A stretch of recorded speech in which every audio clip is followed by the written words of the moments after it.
Welcome to the Third Man Up podcast, your one-stop shop for the serious and not so serious side of Australian sports. Join the lads as they discuss what's going on in the world of sport and preview all of this weekend's action. Now, here are your hosts, AFL media superstar Peter Spida Everett and the world-class amateur Brody Burrows. Welcome back to another week of the Third Man Up.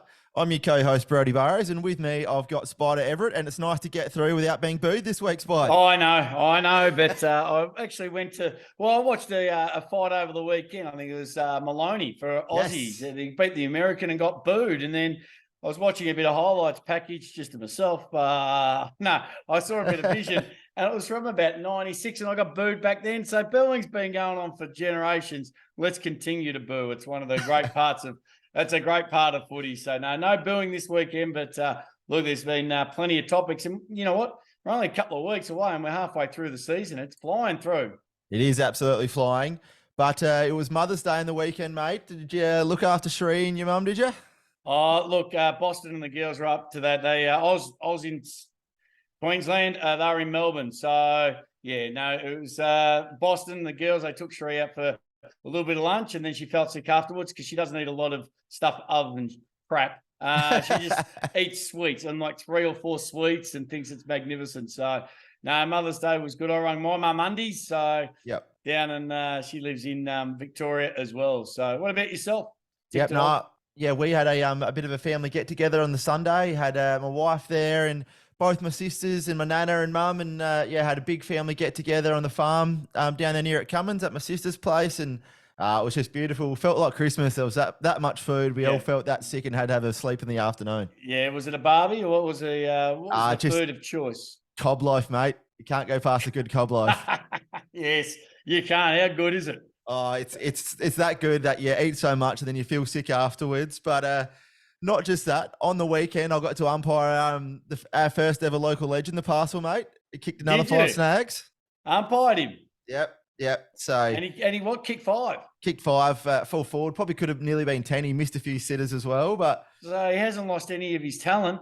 Not at all. But AFL on the weekend, mate. The tips.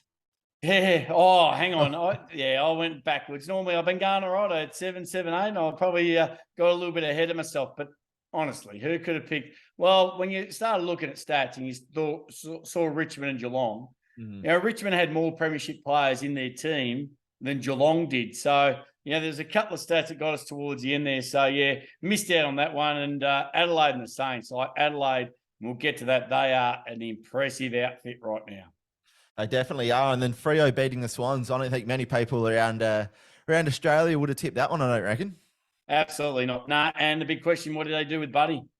Last season, do they just rest him and send him off nice? How do you celebrate a champion like that? And I know Sydney will try and do it in the best ways, but when your side's struggling and you can't get a win, it's very hard to celebrate a champion if the whole side's going terribly bad. So it's going to be an interesting couple of weeks to see what they do with Franco. We'll kick off with Friday night's games. Richmond 102 defeated Geelong 78, and Richmond just looked back to their best. When they move the ball forward without grabbing it, it'll come to them in a contest and they'll just belt it forward, and you see the blokes like Shia Bolton who'll just run onto it. But doing that, you get one-on-ones with Dusty inside the 50, and he doesn't lose many of them, Spider. Nah. The slingshot, how quick are they when they can actually get the ball in front and just keep moving it forward, and they've got the numbers running. And you got to think not only Shia Bolton, but you've got Daniel Rioli. Rioli, Pickett. You got a whole heap of them that are absolute freaks. So, look, and Dusty of old was back. Hodgson was starting to get a bit of the footy. So, look, it was sometimes these are the wins that you need to really boost your football club. So, we'll be really watching Richmond this weekend. But, it was good to watch. On the other side, can't take much away from Geelong. They're missing Danger. They're missing Guthrie. They're missing their midfield dominance and also, just that presence around the footy. So, Geelong will be okay. I know that they're only $1.02 to make the 8, but you'd be nervous of getting them on $1.02 if you loaded up on them. I reckon you would be. But Nathan Broad, best job on Jeremy Cameron all year, just stuck with him wherever he went. And I thought, if you can shut down Jeremy Cameron, there's not many blokes that you can't shut down. So that was a huge effort by Nathan Broad. Yeah, well, it'll give you confidence now, wouldn't it? It doesn't matter if you come up against the big Tex or one of the King brothers when they're on fire. So, yeah, and you know what I love about this is the fact that next time they play, if he gets the upper hand, suddenly it's a really good one-on-one battle that we love. And we're going to see one of those this weekend that I'll talk about a little later on. We will. And Gold Coast defeated West Coast, 70-point flogging over in Perth, and Matty Rao seemed to like the turf over there, didn't he? Loved it. I think he would have taken a little bit doggy bag home. On the plane, everyone else is going, yeah, I'll have the chicken, I'll have the rice, no, I'll just have a bit more of the Optus Stadium, thanks. So he was fantastic, 17 tackles or something like that, all-time high, kicked the first opening goal, which was great as well. So, yeah, look, the Gold Coast Suns are doing what they're supposed to be doing, and that's winning games and beating teams that they should be beating by a good margin. So only a couple of weeks ago, we were talking about Stewie Dew under the pump, and, there's been a lot of rumours about Stewie Dew. Next year, does Ken Hinkley come to the Gold Coast? If Port Adelaide finish outside the top 6, there's a lot of rumours stewing around at the moment that, Ken Hinkley, if he does not finish in top 4 and play a real dominant role in the finals, he might be headed to the Gold Coast Suns. Heard it here first, ladies and gentlemen. Well, that's the rumour mill. Yeah, no, I've actually heard a similar thing. But, yeah, Matty Rao is like a bull in a china shop, wouldn't he? If the ball's there, just move out the way, everyone. Yeah, and that's what he's capable of. We know he missed a lot of footy with a shoulder injury, and he's just been able to get his fitness back up to scratch. And without Tuke Miller as well, they really needed somebody to stand up. Him and Noah Anderson, 2 guys that went to Carey through the APS system together, played a lot of footy together, and now they're just loving their life in the big time together. So it's been fantastic to watch. And the next game, I think the upset of the round here. Fremantle 103 defeated Sydney in Sydney. Yeah. I'm just not used to saying Swans getting beaten in Sydney, mate. It's happened twice so far. Yeah, well, when was the last time they beat him in there? 2011 or something ridiculous. So it's been a long time. And, again, Fremantle, like Richmond, they get a win, they get a sniff, they get that belief. So, we often say, it's not who you play, it's when you play them. Yep. So you don't really want to be playing Fremantle at the moment. You'd love to be playing Geelong. So you don't want to be playing Richmond at the moment. You'd love to be playing others. So it's a real interesting season. That's what we love about it. And that's the fun of tipping and multis and trying to work your way through the weekend. But well done to Freo. It was good. I never thought they'd bounce back like that, but they have. And Sydney, they're in trouble. They've got a really good opportunity to get their season back on track this weekend, because at the moment they're in dire straits, and we know Sydney need to be playing finals to pull big crowds. They definitely do. And the Dockers big fellas really starting to work together. Big Sean Darcy, the big baby, and Luke Jackson showing why Freo spent so much in the trade period and on the contract. When you're that young and that tall and he can play like that, it's he might be that unicorn that everyone was calling him. Well, it's going to be the year of two things: either the big forwards kicking big goals, or the big men making a difference in this game. Yep. We saw Mason Cox come in for Collingwood and make a statement there. So the big men, underrated. I know the mid-year draft's only, a couple of weeks away, and they're already talking about a couple of big men going in that draft. So they're worth their weight in gold at the moment. Finally, we're getting paid for what we're worth.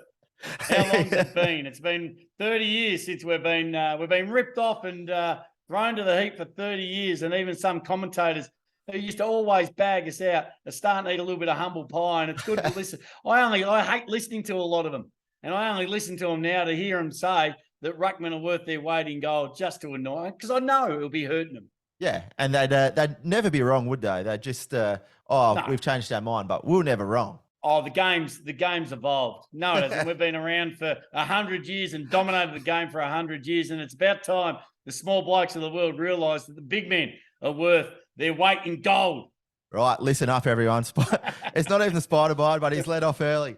Now, this next game, we thought it could be a little bit fiery. It was the Power against North Melbourne, but North Melbourne didn't really put up a fight at all, did they? No, it's becoming really desperate for North Melbourne to start doing something. Clarko's going to have his lunch cut out. We've spoken about, when he went to Hawthorn, he had so many number one draft, 10 draft choices, and he was able to bring a lot of players in. Going to be really hard to try and convince players to come to North Melbourne. Still got the Hawthorn drama hanging over his head every time he hits a media conference. So, at the moment, you don't want to be involved around North Melbourne. Just a tough year. And I think they're going to find it tough for a few years. It's you just can't see a way out at the moment for the shin boners. You can't, but you look at their list and they just don't have the talent there that, you know, look at every other side and say, right, he's going to be a star, he's going to be a star, he's going to be a star. But if they don't have that, then they should be at least be, you know, focus on the contested ball and the, you know, the tackling. Like look at St Kilda. They've had half their probably side out with injuries to start the year, yet they're competing in games and they're finding ways to get over the line when they don't have the best cattle on the field. Whereas North Melbourne, they're 17th in tackles, yet they don't have the ball majority of the time. Like that is just pathetic. 17th in contested possessions. Yeah, and the other, I was going to say, you can compare them to Hawthorn. You know, you watch Hawthorn, and they every now and then they come back on the weekend in the third quarter, but they just have passages of play and said, you know what, that would stand up if they can do that for 4 quarters. There's young guys in the Hawthorn list that you sit there and go, they're going to be good players. They're going to be guns. They're going to be a 10-year player. And you're right, at North Melbourne, they haven't got anywhere near that. And, you know, realistically, they're in the same boat at the moment as Hawthorn. Would you rather be coaching Hawthorn or would you rather be coaching North Melbourne? I think Hawthorn's got a bit more upside at the moment. Definitely. Look at their list and it's, I'd definitely go Hawthorn in a heartbeat. And just on them, Melbourne 103 defeated Hawthorn 49. Demons did what they had to do here. Nothing more, nothing less, really. But they got scared in that third quarter. Yeah, it was like, you know, I think they kicked 1 goal in the first half.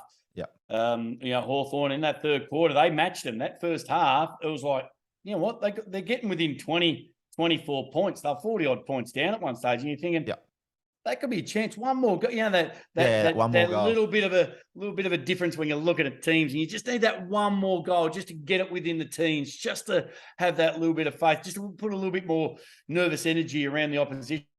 You know, Melbourne did what they did and then blew them away in the last. But yeah, you're right. The Hawks were okay in the third quarter for about 10 minutes. And I think if you actually watch the Hawks, it's not so much their young lads that they're not getting much out of it. It's their senior stars like Mitch Lewis and Chad Wingard. I think they were the 2 lowest ranked players on the ground. And they should be the 2 that's, you know, probably top 3 or 4 of Hawthorn's best nearly every week. And Sicily, can he stop whinging? Can he just play football? He is my wife Lisa's most hated player in the AFL. Oh, really? Yep. He just whinges at everything. It's like, mate, you're 40 points down. Just shut up and play. Well, that's what you're there to do. And you're a great player. Well, when he gets the ball in his hand, he pumps it forward, takes straight marks, like he's able to play. If you actually put that concentration just into the ball, you'd probably get an extra 5, 6, 7 touches and change a bit of the game and a bit of the style. Yeah. Now, this next one, half-time, she was game on. Brisbane versus Essendon. And then Essendon didn't come out the change rooms. Nah, they didn't, did they? But great effort on Charlie Cameron. For Charlie, I think it's only a couple of times he's gone goalless. And was it McGrath that played on him? Yeah, Andy McGrath. Yeah, great effort. Love watching him play. But, you know, Charlie was getting frustrated too. There was a lot of ball coming his way and it just went out of bounds. It just went through the behinds. He just missed it. But again, you know, when you look at, you know, Danaher and Zach Bailey, I think, is an absolute jet, standing up and kicking goals, and Lockie Neal at his best. I'll wait to get your Brownlow tracker on him, but because he's come in a fair bit. But yeah, the Lions are doing well at the moment.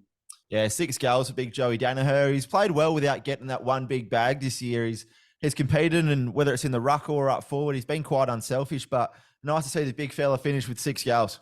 Yeah, it was a couple of really great grabs, and you know, he missed a couple as well. So really nice for him to, as you say, just kick that bag, get that confidence, and be able to produce that. Because you know, what was it? 8 weeks ago, he was gone.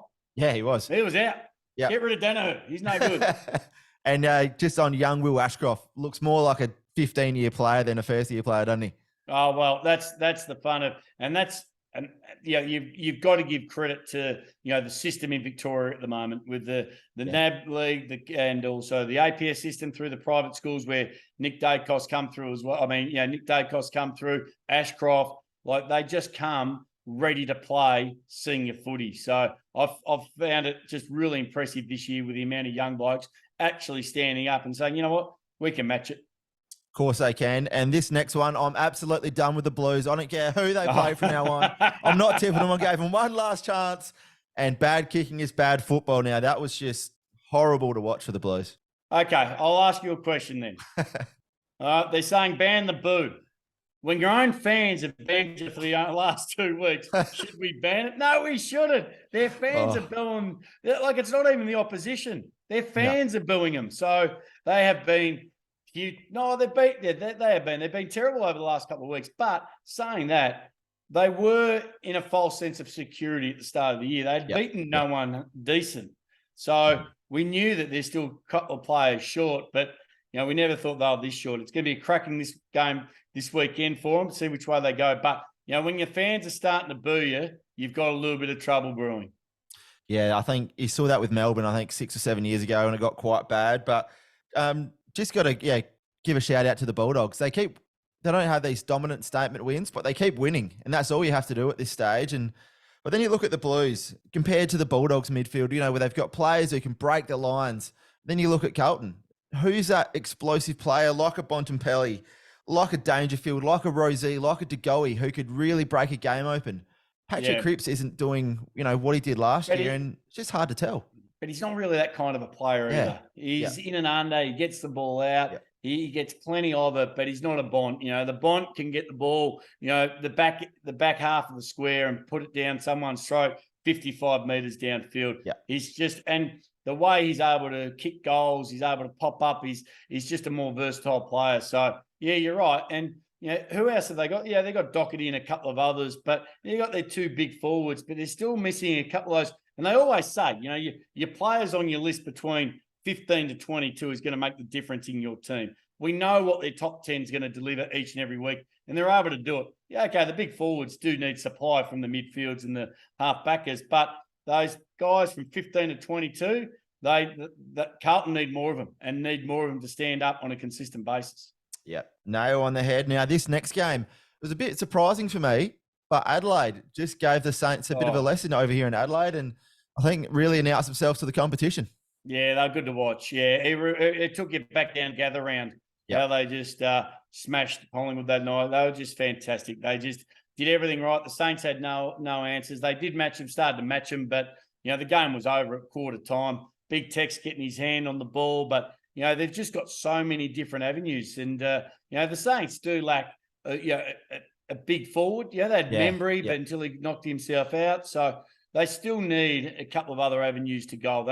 Higgins can't be your major ball and goal winner, unfortunately. It just doesn't work in today's footy. You look at all the big teams, they've all got big forwards. So hopefully Kingy's back this weekend. But to Adelaide, take nothing away from them. They are absolutely Neville Bartos at the moment. They are flying like Uncle Chop Chop.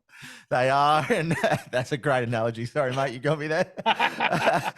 Jordan Dawson, I reckon another best on for He is the South Australian Marcus Bontempelli. That left foot can win the ball inside and out, and leading from the front too. For a first-year captain who's only been at the club 2 years, what he's done for that side has been just simply amazing.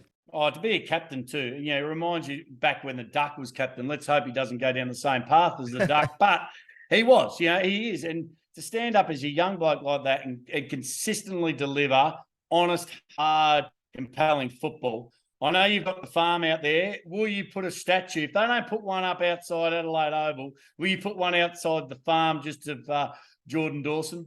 I think I'll have to start maybe in winter and get a bit of clay around and start a little clay sculpture and chuck a Crows Guernsey on him. But no, he's. I don't even follow the Crows, but I just love watching those classy players like a Bontempelli, like a Dawson, where they just reel around on that left foot and they hit a target. They're just great to watch. Like Gary Ablett Jr.'s. Yeah. People go to the footy to watch superstars, and he's a superstar that you go to the footy to watch. So at a young age, what a great fella. What a great story. And this last game, before we get into it, Collingwood versus GWS. And there was one reason why they come out absolutely firing. And I'm just going to play a bit of audio from its fight. There and doing what you do best.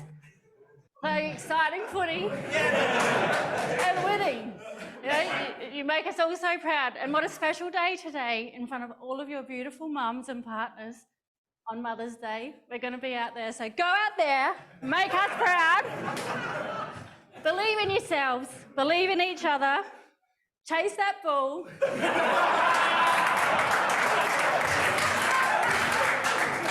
Tackle hard.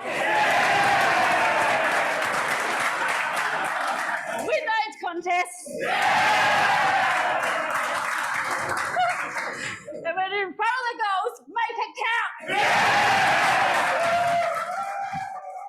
Now, that was the mother of Bo McCreery, who they got in the change rooms before the game. How good is that on Mother's Day? You know, as we've spoken about, Collingwood cannot do a thing wrong at the moment. To have that before a game, see the boys really buy into it at the end. They were a bit nervous at the start. They didn't know which way it was going. You see the video and you can see the head Bo McCreery, the head of the head. His head hiding. And then when the boys go, yeah, you get goosebumps. And that's what footy club's about. We know Damien Hardwick brought the jokes in with Richmond and said, you know what, you're out here, you're in the biggest stage in front of all your family, your friends and the members and the fans.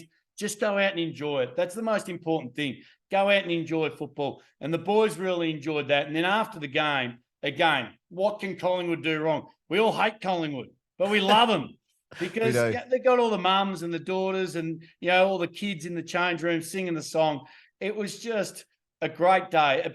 One of those great days that not only mums, but also the boys who, you know, sacrifice a lot, same as the parents, to play this game, will be able to enjoy and remember forever. So well done to the Pies, and a great pre-game speech. You can't get better than that.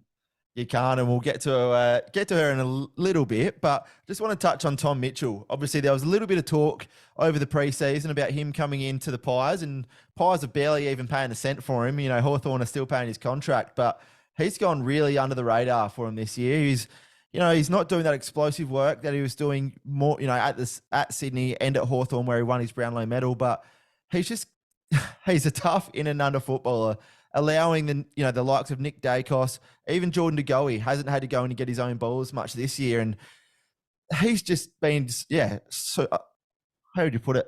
Just really underrated for the Pies this year, I'd say. Well, Brownlow medalist, isn't he? I can't believe Hawthorn got rid of him. One, maybe because of his wage, but two, Collingwood pick him up. Yeah, like Collingwood, where they finished last year, for nothing. It's just remarkable when you look at that, because he is a jet. He's a gun. He's a Brownlow medalist. He can play football. And as you say, you get one or two of these players and then they take a lot of pressure off players around to allow them to be able to play their natural game. And that's why they select certain players. That's why, you know, they'll get certain players, if it's a backman, if it's a forward, to then free up other players to be able to play that role. So there's a lot of science and a lot of technology that goes into selecting players. They don't just go, well, he was a Brownlow medalist, obviously he can play. No, what does he bring to the team? How can he fit into our team? And how's he going to make it work for everyone around him? So absolutely agree. When you look at that, I think he's a jet. He's the best, one of the best pickups of the year. Yep, him and Josh Dunkley, and even Jago Ramirez starting to get some good form at the Dockers as well. But no, don't forget Taranto either. Who? Oh, come on. He's my man this year. He is. Even though I don't even like Richmond. I think you and Kane Corns could go to a fight about this. He's not even in Kane Corns' top 150 players of the league. Isn't he? Nah, Kane Corns doesn't rate him. Kane Corns got a pretty good. He's got a pretty good look at himself. I think the top 140 were Kane Corns. So yeah. Well done to the other 10 who made it in. Yeah, but we've got a new segment this week called Overreaction or Spot On. So we're both going to ask some questions, and we'll say whether, you know, it's a little bit of an overreaction or whether we think it's good. So I'll start off, Spud. Richmond are back. Overreaction or spot on? Oh, look, for me, overreaction. Yeah, they're not back yet. Yeah. As they often say, one hot day doesn't make a summer, but they've been good, but I think slightly just a fraction, a little bit overreaction. Yeah. I agree with 100% on that one. Now, this next one here, Libba is just as important for the Bulldogs as the Bont. Absolutely. Oh, gee, that's a big call. The Bont, no, I think the Bont's ahead of him, but Libba's a close second. Yeah. Libba's great. He does everything right, Libba, since he found himself in a little bit of trouble, but he's doing everything right. He's doing everything you want. So for me, I think he's a fraction behind, but he's not far off. I'd still have Libba every day of the week. Yep. So I'm going that as spot on. Look at Bulldogs games where they've lost and Libba hasn't played. Yeah. Look, there's absolutely a case for it, but I don't know. I'm just Bont's a freak. Now this one, Zach Butters is the most underrated player in the competition. Oh, I tell you, look, there's a couple of others. You go for Oscar Allen at West Coast. He's kicking a lot of goals. There's a few, like you just spoke about one. Yeah, Tommy Mitchell. What about Tommy Mitchell? Yeah, I just reckon Zach Butters, since he turned his game around in round 2 or 3, Port haven't lost. Yeah, absolutely. And I think, there's a few players that you can say there, but look, he'd be right up there. I'll say agree. Yeah. Yep. There we go. Yep. We agreed on one. We agreed on one. Now, Sydney won't make finals. Overreaction or spot on? Ooh. Gee, that'll be the second time in 14 years they don't play finals. Yeah. And I think there was a stat out the other day that I read that if you get smashed in a grand final, you really do struggle the following year. Yeah. I think there was a stat showing that out of the last 10 or, how many teams have been beaten by over 40 points or 50 points in the grand final, the next year, only a couple of them have really, made it to the finals, but they didn't really dent it. Yep. What are you calling? I'm calling fact. Yeah, that's on. And this last one, Mrs. McCreery will be coaching Carlton at the end of the year. Yes, I wish. I hope she should put her name up. She should put herself out on there because there'd be so many local clubs going, you know what? We want to get her down here and have a chat to the boys before the game and before run out. I know she'd be coaching Carlton, but I think she's done herself a lot of favours by getting there and giving it a go because it was a great sight for footy. It was, and poor young Bo McCreery, he didn't know what to expect. You could just see the embarrassment on his face as soon as she walked in, like what's happening here. Yeah, it was a perler, and it was just the boys' reactions when they start. Yeah, that was awesome. It was awesome. So great work. Now, we talked about it a little bit earlier in the show, and there's a few things that's been happening over the last few weekends, but this weekend here, it really got on your nerves. It's time for this week's Spider Bite. Oh, absolutely. It's that time of the week where we find out what's been grinding the big fella's gears. It's time for Spider Bites.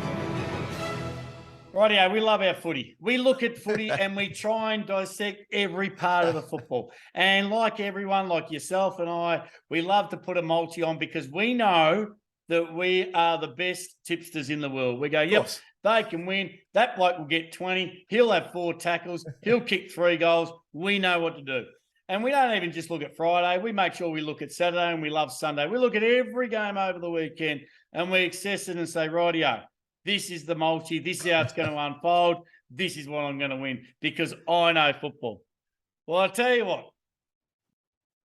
How many times have you been smashed by just one leg of your multi? And I don't care if you go, there must be like a multi-god out there that overlooks all the multis and go, rightio.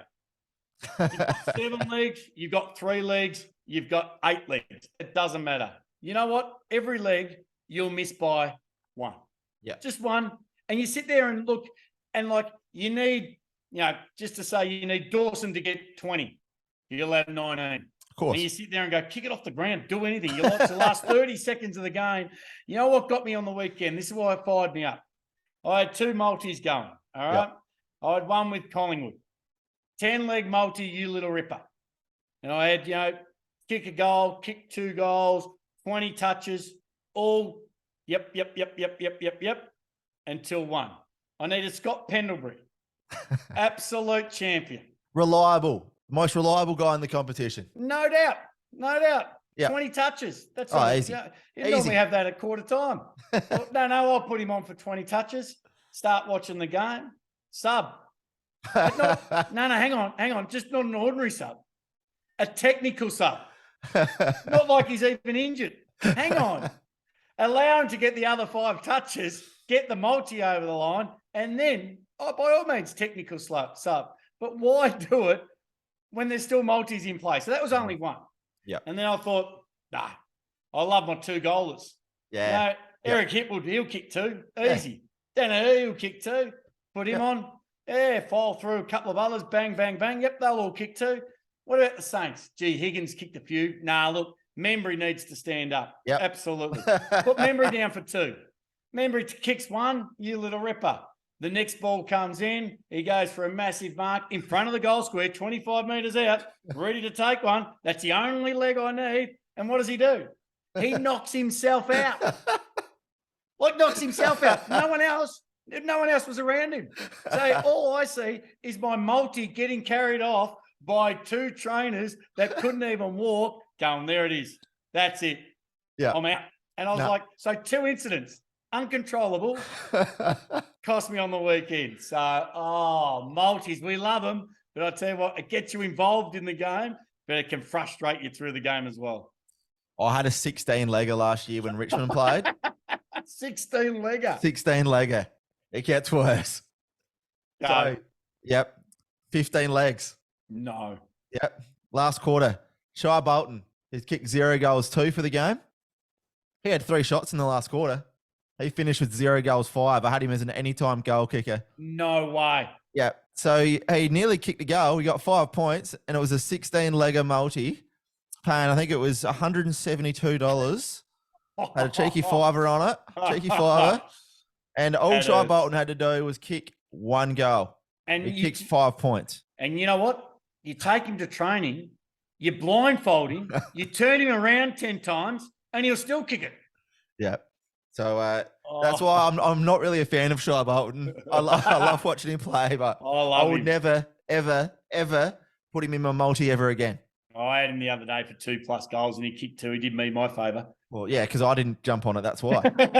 So there you go. The multis, the multis that you mean. I don't mind if I miss out by 5. That's fair. But just enough. That one.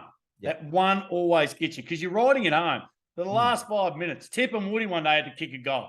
And I was riding him every part. He must have felt the extra 110 kilos on his back because every time he got the ball, don't take him off. Don't take him off. He's still good.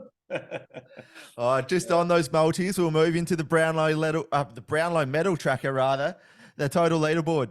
So, in front, getting 2 votes from the weekend, we had Clayton Oliver. 2 votes? Yeah. So, Petraka got the 3 I gave him. Oh, okay. So, he's on 16, currently at $6.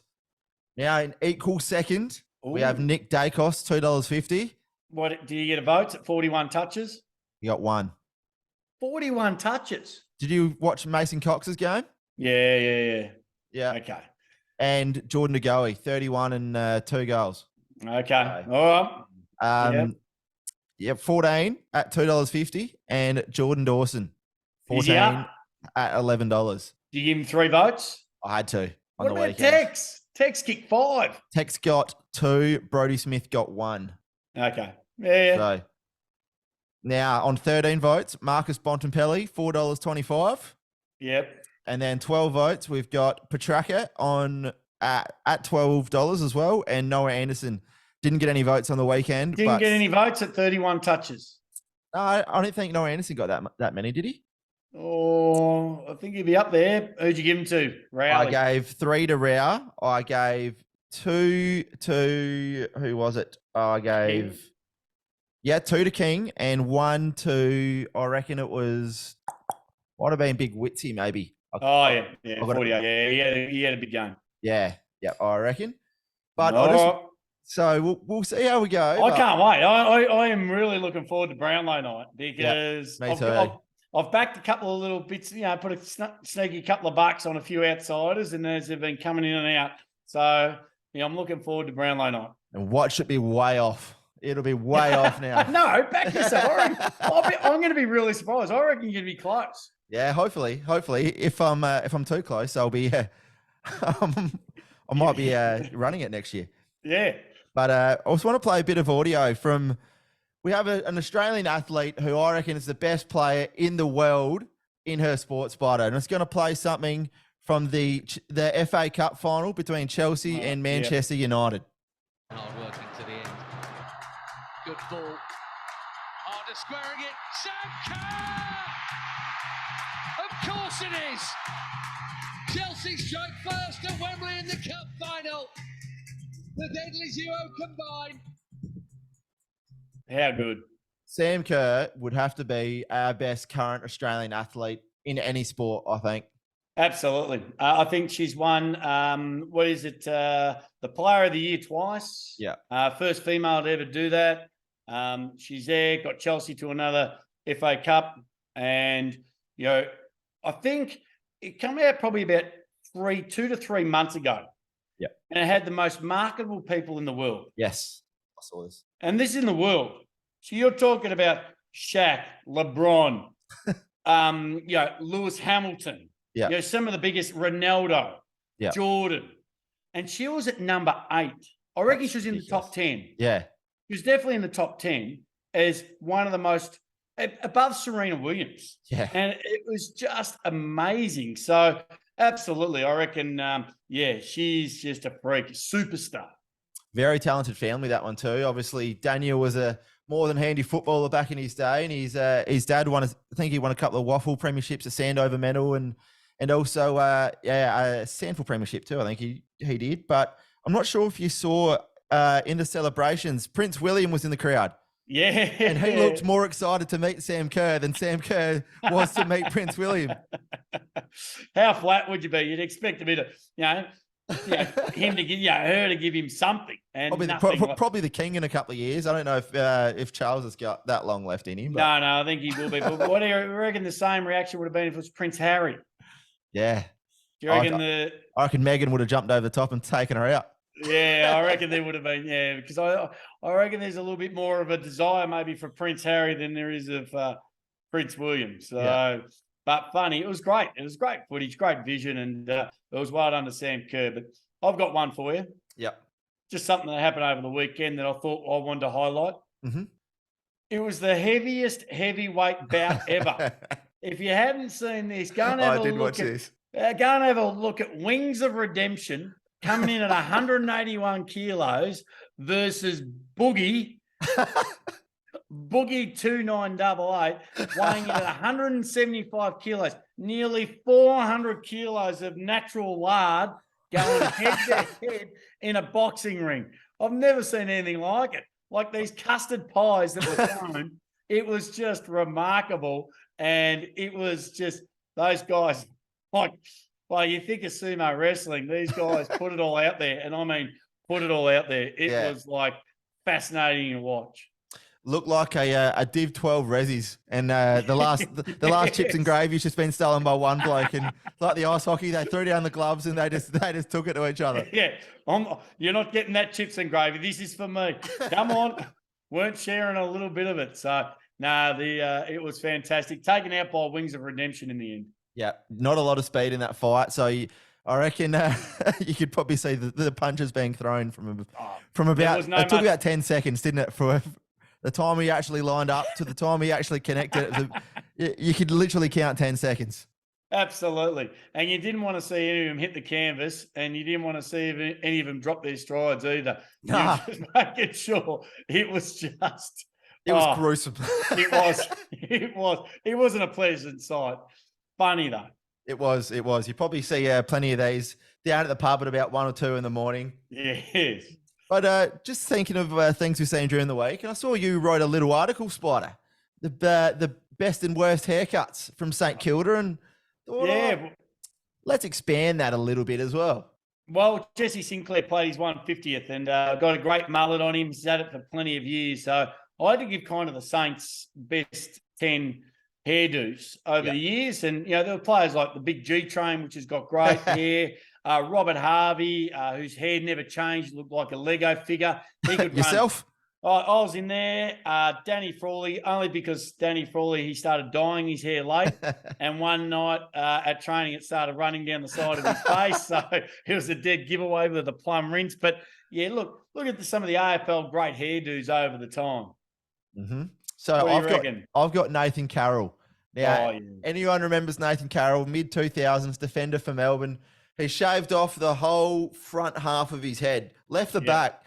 So it looked kind of like a crappy lion's mane, if you can imagine it. Yeah, it did.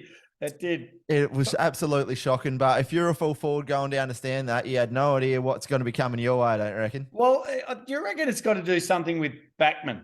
Because we love Johnny Platten's hair, but talking about Backman, see, my favourite hairdo in the AFL of all time would have been Danny Southern. Yes. Same thing. Had the skinhead and just big rat's tail at the back. And as a backman, he was mad. He was mad, but he was the nicest bloke. And the hardest thing with Danny was we knew he had snakes and reptiles at home. So you knew he was mad. Yeah. He actually went and was a tour guide in Egypt for years after he played. So, Yeah, right. yeah, he was a freak. He was a great fella, but, yeah, like just looking at him, you think, man, you're mad. Yeah, no, don't want to mess with blokes like that. Now, another one I thought of, winding back the clock a bit, Hawthorn player, probably wasn't blessed with the looks of some, but Joshy Thurgood. Oh, Joshy, yes. It looked like he sneezed into a Milo tin, didn't it? It did. Joshy, yeah. But he had the red hair and then he went and got dreadlocks. I played with Joshy for a few years, actually. Yeah, he was a great player, but yeah, you're right. He red hair and then red dreadlocks. Joshy, yeah, he'd nearly win, I reckon. He'd have to be close of winning the worst hairdo of all time. The red nut. The banner pants. So only decides to get the red dreadlocks. Actually, you know what? I'll get Joshy on next week. Yeah, we'll have to, I reckon. We'll get Joshy on next week and we'll ask him what he was thinking in his career. I think that sounds like a great idea. And then one more, former Fremantle player, former Port Adelaide player in the Sandful, Clive Waterhouse. Oh, yeah. He had the big long dude, didn't he? He had the big long blonde mullet, and he could pull it off, the big fella, though. Yeah, the big long mullet. People loved it. And they're so iconic in their clubs as well. So Big Clive, we used to love playing against Clive. He was a jet because of that mullet. You'd see him out. People would love him. But remember the old Brucey Door? Oh, yeah. Brucey the headband. The flying doormat. And if he took his headband, if his headband come off, it was like he turned into the Incredible Hulk. He just went bunter. Put it back on to calm him down, take it off, and he just goes nuts. So, yeah, Brucey Dool was amongst them as well. Yeah, no, I think the players of today and even some of the umpires are getting, a little bit in on the action, aren't they? I don't know what the umpire's name was, but I was watching that game over the weekend. He went to throw the ball in. Great commentary as well around it. He said, oh, my God, look at that mullet. Even the umpires are getting involved. And he had a big party at the back, and it looked like it was permed. And he just he was loving the attention. The big screen was on him, and he just threw the ball into the 18 metres he's supposed to and just absolutely owned it. So, yeah, it's good to see the umpies getting involved. It's usually those moments when you're an umpire when everyone's paying attention and you don't want to stuff up the boundary throw-in, and that'll be the only one you'll stuff up all year. Yeah, and it'll be when the whole cameras are on top of you, and you hear the crowd, oh, come in a few, young fella. And you don't want to laugh. You can see yourself, and you know they're having a good giggle at your hairdo, but no, he owned it. It was good to see the umpires are back.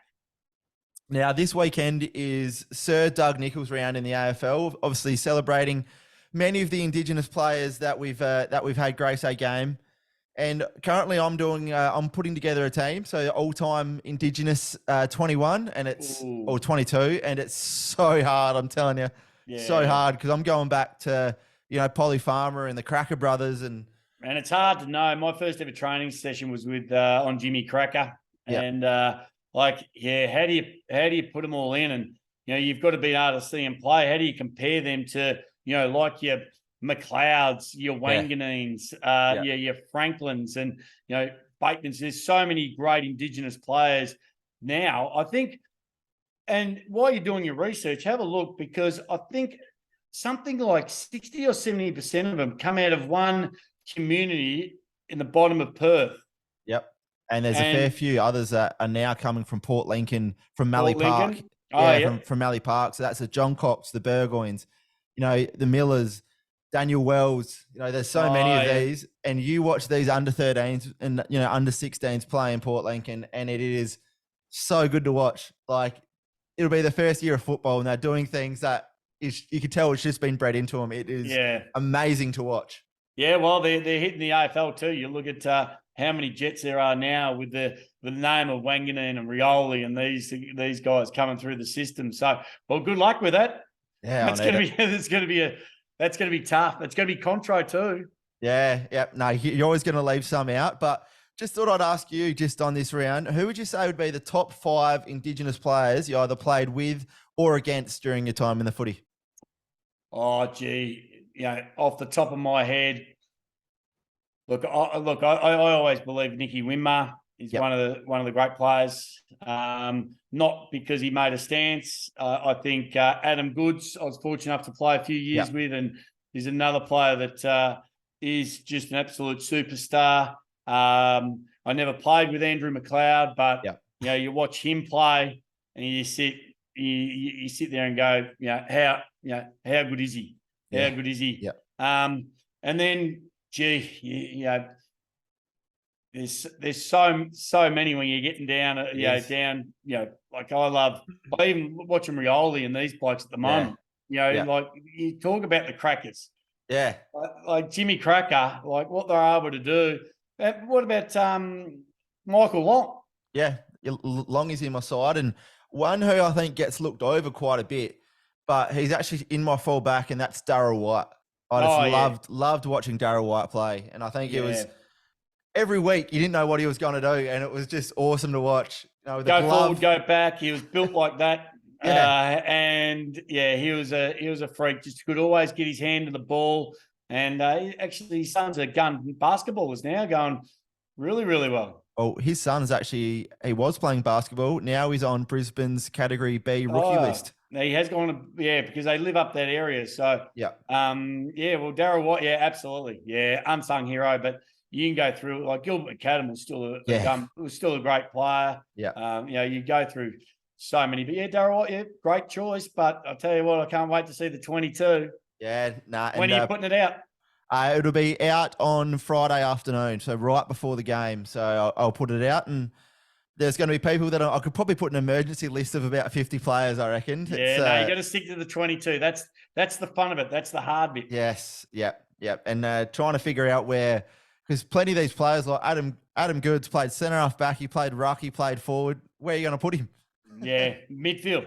He's still a jet midfielder. When you got a 6'6", bloke who can run like that and got skills like that, where do you put halfback flanker is still marvel too. So good thing to try and do. Better you than me, but I can't wait to see it. Yeah, I'll flick it through to you once it's up. Now we'll move into the games this weekend, and to say we're kicking off with a blockbuster on Friday night is an absolute understatement. Super excited for this one. Port Adelaide versus Melbourne, Adelaide Oval, 7:50 Melbourne time, I believe, and 7:20 Adelaide time. This is going to be an absolute doozer. Yeah, second v fourth. Doesn't get any better. Port Adelaide in really good form. And Melbourne are just going at the moment, but their top liners are going. For me, that May versus Dixon. Dixon comes back. That's the matchup you want to see. Both of them will be head-to-head. They'll be hard. They'll be aggressive at each other. They'll be pushing and shoving. They'll be spoiling. They'll be doing everything. They'll be in front. They'll be in each other's face. Just hope that Charlie Dixon doesn't get over carried away and they can just focus on the game. And that's both of them, actually. So looking forward to that. I really struggle to tip against Melbourne. When I look at their mids and what they've got on the outside, I really do struggle to tip against them. Yet Hawthorn challenged them, and Port Adelaide's a much better side than them, even though Hawthorn only did it for 10 or 15 minutes. So, I'm not convinced with Grundy. Grundy wasn't that great in the ruck. They really needed Gawn in there to make that difference. So it'll be interesting to see what they do with Grundy. But for me, I'm going to stick with Melbourne. Yeah. It's always hard to tip against the Demons, but it's also hard to tip against the Power in Adelaide when you look at that too. And Port haven't really played with a ruckman. They've played with young Bryn Teakle, and they know he's not, your top string ruckman, but then they've had Jeremy Finlayson go in there, and he's not really playing as a ruck. He's more playing just as a fourth midfielder when he goes in there, and he's kicking goals. He's playing as the second ruck. And then if they're up and it's a close game, you'll see him slot down the back. So, and without Harry Petty, I reckon he could be the one for Port. If Port are going to win the game this weekend with Harry Petty, I think he's out for the next 4 to 6 with an ankle injury. Yeah. I reckon it'll be, Finlayson that will have to stand up and kick a few goals if Port are to win, because Toddy Marshall also suffered a concussion last week. Yeah, so that's going to be the interesting one. And, with Gawn, it's going to be hard to beat those two ruckmen to give you first use. And if you're controlling those stoppages, when you've got the likes of what Melbourne have, going to be a tough ask, but great challenge. And on the Port young fellas, do they continue to run with Rosie and Butters and Willem Drew up against the Petrarca and the Oliver and the Viney? Or do they say Travis Boak and Ollie Wines just pop in here for a couple of quarters? I reckon they'll pop in. They have to. And it'll be interesting to see what happens over the first 10, 15 minutes of the quarter. But run with them. They'll start in the middle, no doubt. That's Yeah. just about what will happen after that. Yeah, I think it'll be cracking game, that one. I'm going to actually tip the Power but All right. this won't be won't be a blowout either way, I don't reckon. North Melbourne versus Sydney Swans.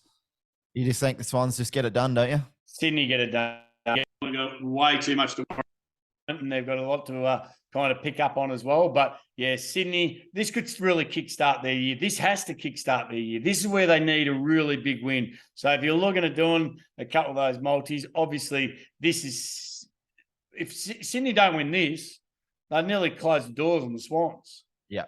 That's their season. Do you reckon Clarko asked the boys to bring their mouth guards to training after that loss in Tassie? I reckon he would have. Absolutely.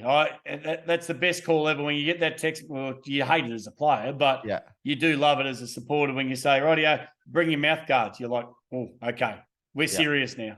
And you see probably Clarko out there with the Guernsey on, ready to take you on too. He loves it. He loves it. Absolutely. Small man. He'll belt anyone. Yeah.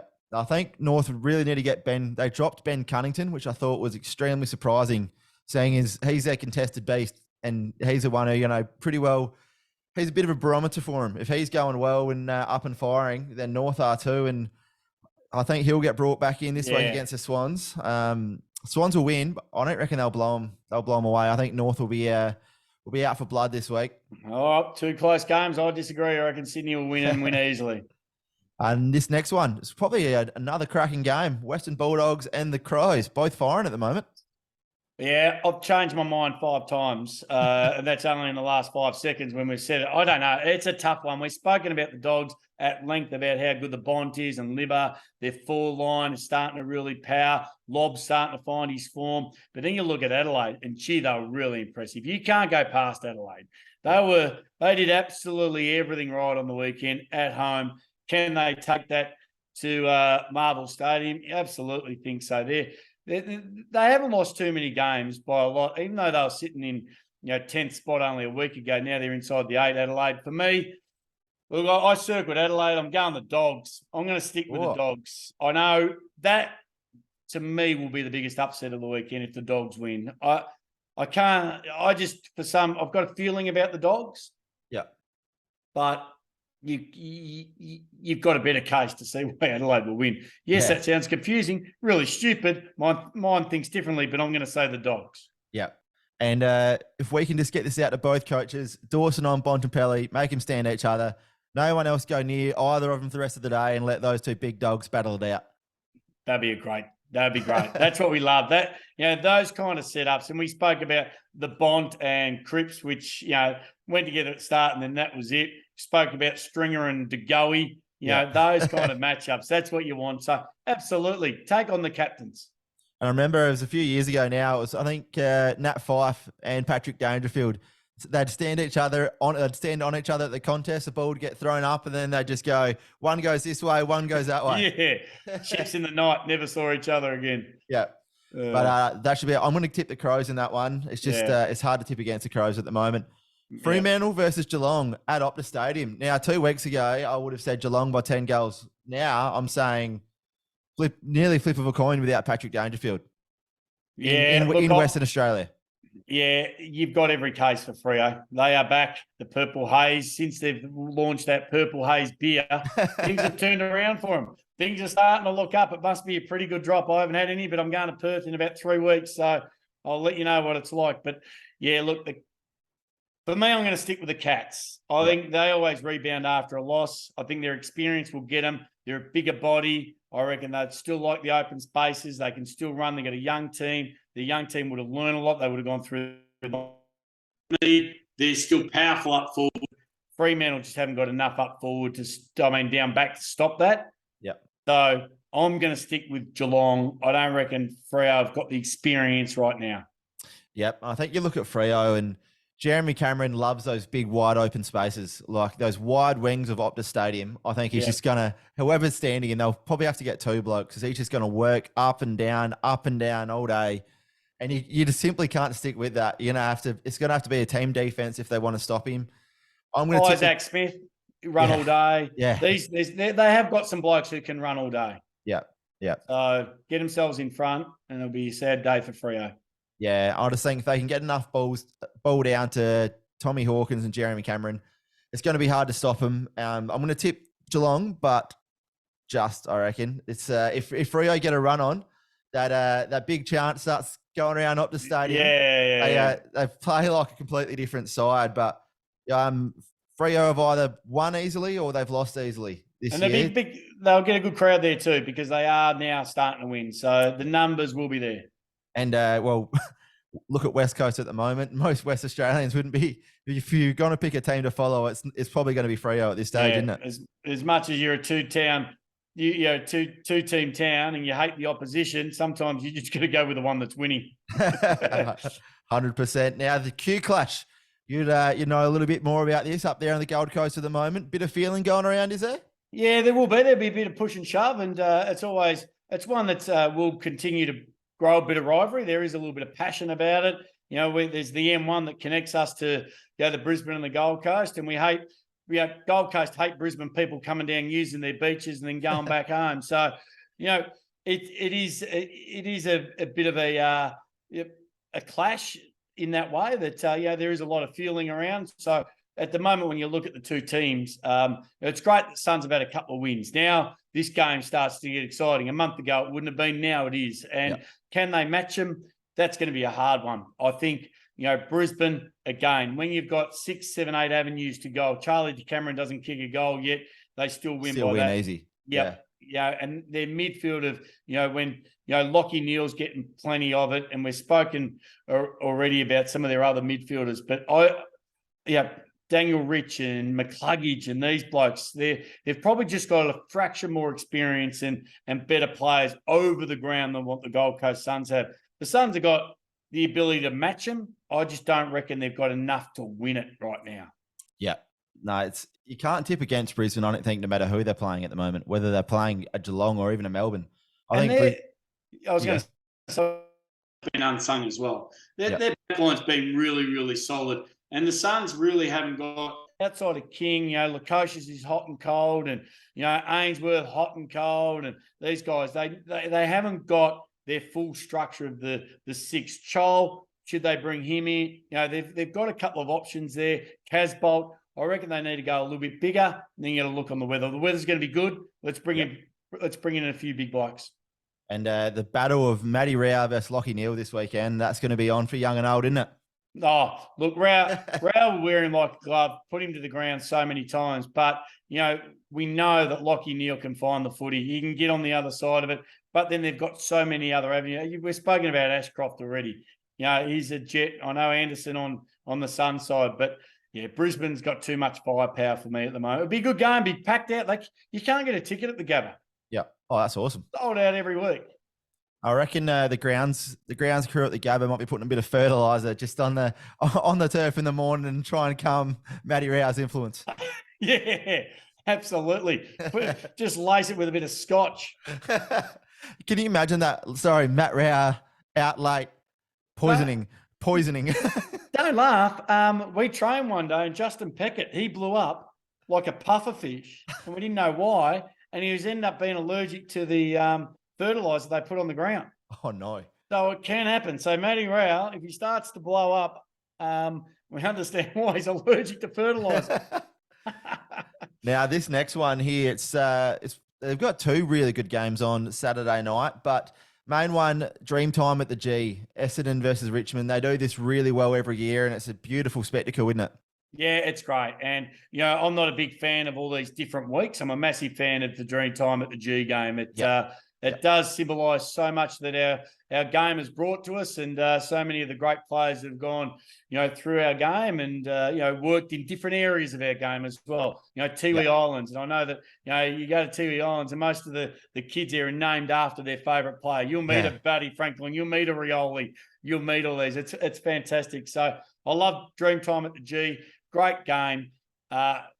Look, you'd think it'd be close. Essendon need to kind of bounce back. I think they will on a big occasion. They'll fire up and give something. Their big men need to start producing on a consistent basis. But for me, the Tigers got a sniff last week. They got a sniff of what they needed. They know what they need to do. They know how hard they can run. They know every game they need to be able to get on the front foot, get it forward, and no matter what it takes, keep pushing it forward. They're impressive to watch, and I reckon the Tigers will do it again. Yeah, I'm going to have to tip the Tigers as well. Now, Shai Bolton. I'm going to say it now. I'm going to put you. I'm going to put you on in my multi this week for 2+ goals. 2 for 2. Dream time at the G. This is his time to shine. Right. I know they do a medal for like a best on ground medal. Yep. It's going to Shai Bolton. He's having 20 and kicking 2. Oh, Dusty, big time player. So in other words, Shai Bolton's getting 19 and kicking 1 goal 5. Yeah. Dusty's a big time player. You got Stringer on the other hand, who loves the big time too. Yeah. But Shai Bolton, absolutely. Interesting what he's paying. But yeah, I'm with you. Shai Bolton be I won't put him down for 2. I'm going to put him in my multi for 1 at least. Yeah.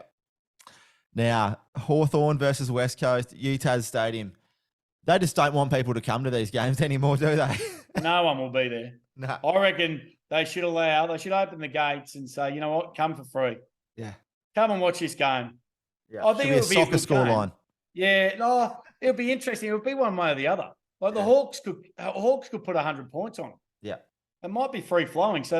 But Tassie, normally not a high scoring game in Tassie, and at night, and I've already checked it out because I'm going to be in Tassie this weekend. Oh, wow. And it's Rosebery and Toorak Football Club, which is about 2 hours away from Devonport. It's going to be 6 degrees at night, 11 degrees max. So looking forward to getting down there. They play Ulverston. They play all the teams up around that area. So, if you are in Tassie, get to the game. I'm tipping the Hawks. And I had to think about this for a little bit. And I thought, you know what, the Hawks have probably just got a little bit more. West Coast have still got premiership players. They've still got good players in their team. But I just reckon the Hawks, the way they were able to just do that 10 or 15 minutes against Melbourne, they would have watched that and said, you know what, that's what we need each and every week. So on the back of John Newcomb and a couple of others, I reckon I'm going to stick with the Hawks. Yeah, Hawks for me too, and Hawks comfortably. But did you see Jack Darling last weekend for West Coast? No, what happened? Apparently he broke his arm fractured his arm in the second quarter, I think. Played out the rest of the game because they didn't really have anyone else that could go up there and be a target. And that's amazing. Yeah, and you could see he was going up for a contest, and he was literally holding his arm, putting one arm up there, just trying to bring it to ground. And it's people like that you really see how much they care for a football club. And their back's against the wall, but I'm not going off. Yeah, I think and that's football. That's the spirit of football. That is hard. Don't worry about the individual. This is about the team. Let's get to the quarter and a half. We've seen players, carry injuries before, but to be able to just to do that and stand up when your team really needs it. See, that for me is 3 Brownlow votes. Yeah. I know you can take kicks and marks and handballs and tackles, but for him to play that role, to do that for the team, that to me represents more of a Brownlow vote than what kicking goals and that would. And it's not just that. They were getting absolutely flogged at this stage. Didn't have to stay on. But he knew what he'd done. It's what difference. He can't re-break an arm what's already broken. So for him to stay out there and just keep battling, just bring the ball to ground, that deserves huge credit, and that's huge toughness, both mental and physical. So well done to Jack Darling. Yep, and unfortunately now they're going to miss him for the most of the year now, 6 to 8 weeks. Yeah. Now we'll skip this next one. We'll go to GWS Giants versus St Kilda at Giants Stadium. I'm going to tip the Giants in this one. Toby Green. Hopefully Toby Green is back. Yeah, but the Saints need a rebound. I don't think with Rossi Line, they won't lose 2. I think they'll see that game. They're terrible on the weekend. Adelaide had them every part, through the midfield. They had a couple of good passages, but they really struggled to get on top early, and then they just lost their way. They just lost everything that they'd been doing for the last 9 weeks. So for me, I think the Saints will rebound, and they'll do it in good style. For me, they'll beat GWS pretty easily at home. Actually, I'll say this. If Max King plays, Saints win. If he doesn't, GWS win. Oh, that's how big it is, I reckon. Well, it was close last week and without Membry because he's gone out with the concussion rule. Yeah. I don't think he'll play this weekend. I think Big Kingy will come in. Good game for him. Great game to kind of come back and just fly under the radar and kick a couple. Now, I've kept this game to last because I want you to, survive, and I don't want to give you a heart attack here, but my big call for the weekend. No, you can't. You cannot One You more cannot time. be serious. One last chance. I'm You giving said the you'll Blues. never, ever back him again. You One can't. last chance.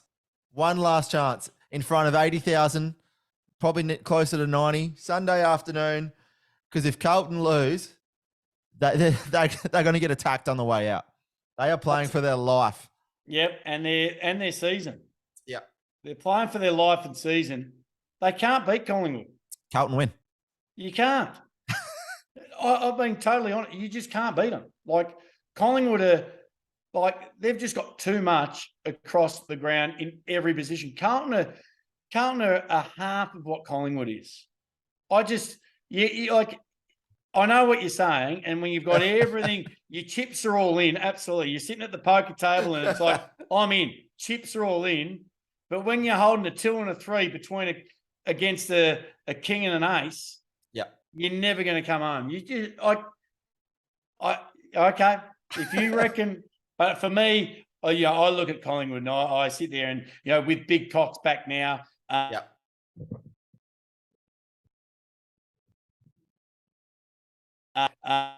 They have got the complete team. You've got Darcy Moore, Mychek. They've just got so many avenues. They've got so much depth in that team.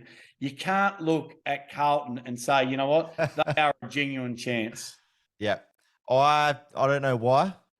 You know how you said you had that feeling a little bit earlier about the Bulldogs? Yeah, I understand.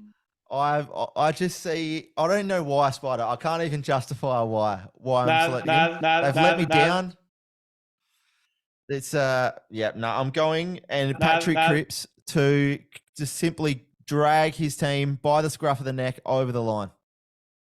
All right. Well, let's I can't wait. I'll be watching this all day because I reckon by quarter time you'll be sitting there, the television will be off, you'll be out the back cooking the barbie, having a beer going, all right, I got that one wrong. Yep. Most likely. But if they somehow manage to win, I'm going to look like the biggest genius in AFL history next weekend. You're a superstar. But what's your big call for the weekend, Spot? You know what? My big call for the weekend is to win by 25 plus. Yep. All right. The Tigers will get over the Bombers by 25 plus. Yep. Collingwood will get over Carlton by 25 plus. Probably. And Sydney will win by 25 plus. Yep. That's my big one for the weekend. No worries. We'll chuck that on the multis later in the week. Now, we had one last segment last week, which come off pretty well by all reports. So it was questions without notice. Yeah, questions without notice. Absolutely. Do you want to kick it off or you want me to? You kick it off this week. All right. Okay, I've got to find them here. I've written them down. Where must be on this book? I wrote them down in the book. Okay. Right. Yeah. When you're growing up, who'd you follow and why? So I followed the Crows until I was 6, and then I went to Fremantle when Tony Modra went to Fremantle. So he was Godra over here in South Australia, and wherever Mods went, I went. So actually got to meet the man and have a beer with him a couple of weeks ago at Gather Round, and it was. How was he? Was he still in good nick, or he's kind of just because he wasn't for a while? But I can't remember if he got himself back. No, he's going well, Mods. He was there having a couple of quiet beers before Gather Round with a few Carlton fellas, and he's a lovely bloke. He's he was on fire. So he loves it, and he could take a hanging with the best of them. Oh, absolutely. How about yourself? Look, I followed Collingwood. But my whole family were Collingwood. Everyone was Collingwood. All my nana, granddad, they were all Collingwood. All family used to have the duffel coats with Peter Dacos and Peter Moore and Wes Fellows and all the badges, and they'd catch the train. And they were just mad Collingwood supporters. They absolutely loved it. So that was that was us. Yep. Now I'll go now. Best sledge you ever had sent your way? Oh, gee. Yeah, look, you can't really repeat a lot of them, which I love about it. But David King and myself used to go head-to-head a fair bit from the Kangaroos. So as a sledger, I think David King was right up there and amongst it. We used to love having a crack at each other. But I actually got fined, I think it was $10,000 once for sledging an umpire. Well, offering an umpire a little bit of feedback. And, just as you do. Yeah, and he didn't really accept it, but I forgot he was mic'd up at this stage. Oh, so no. that cost me a bit. A few years ago, I was playing cricket down in Port Lincoln, and pretty well, we don't get many off spinners up here in our league. So down there, an off spinner come on, and to say my eyes lit up would have been an understatement. And big Wooly Wooshka first ball, and I think I would have missed it by would have been 3 feet. Anyway, it just missed the stumps, and then did the same thing the next ball, and missed the stumps just again. I got told that my batting stance resembled a newborn giraffe.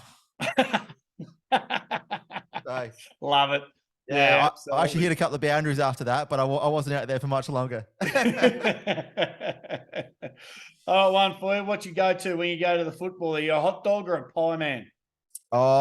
If I'm going local, I'm going chips and gravy. Can't go past chips and gravy on a cold day. Yeah, but what about if you're going to the big smoke?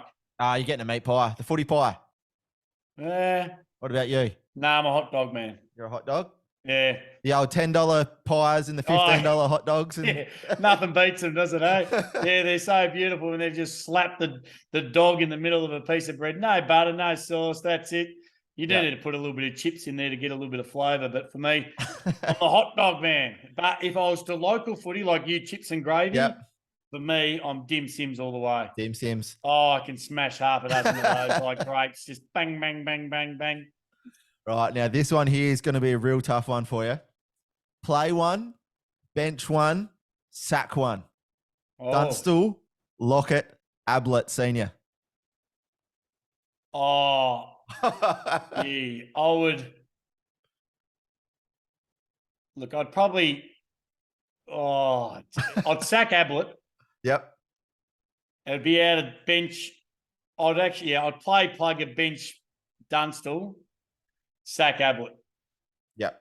What would yours be? I'd go play, plugger, sack Dunstall, bench Ablett. Oh, yeah.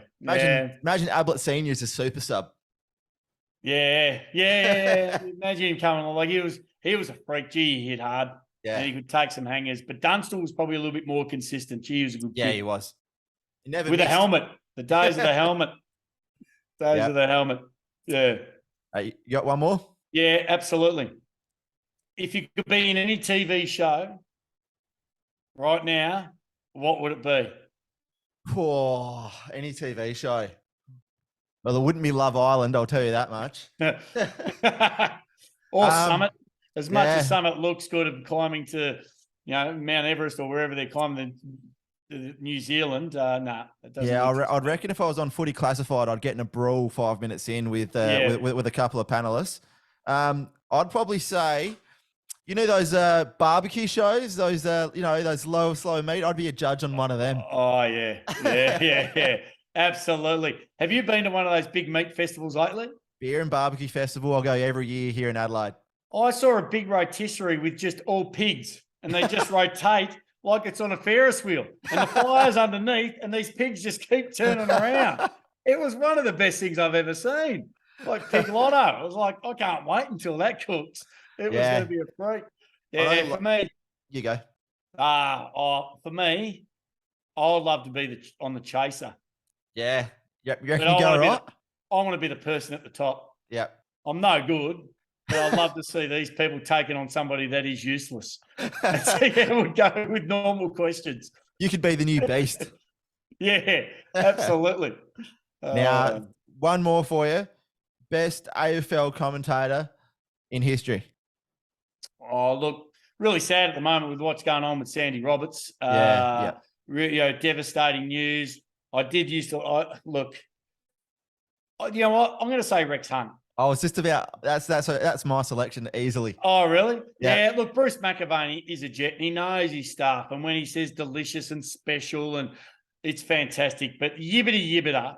Yeah. If you listen to Rex Hunt and you listen to him long enough, and you knew what he was talking about when he made up all the nicknames and the entendres about certain things and Jenny the prize cupboard and all this. Yeah. I think if you knew that about Rex Hunt and what he was talking about, yeah, for me, I'd go Rex Hunt. I reckon he was a genius.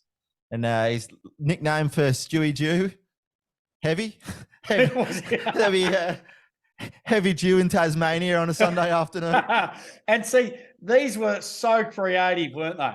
Yeah. Like all his nicknames were fantastic and they all stuck and everyone knew him and everyone tuned in. And it's sad that he's not doing it like he used to be able to, but we all grow old and we'll move on. But yeah, for me, Rex Hunt was one of the great commentators. Yibbity up. And honourable mention to Dennis Committee, but I think we'll end the show on that. And I won't bring the fat lady in like Rex used to do. But that's all we got time for this week, guys. We'll talk to you next week. Cheers. This has been the Third Man Up podcast. To hear more, make sure you follow and subscribe or find us on Instagram, Facebook and Twitter @Australia Sports.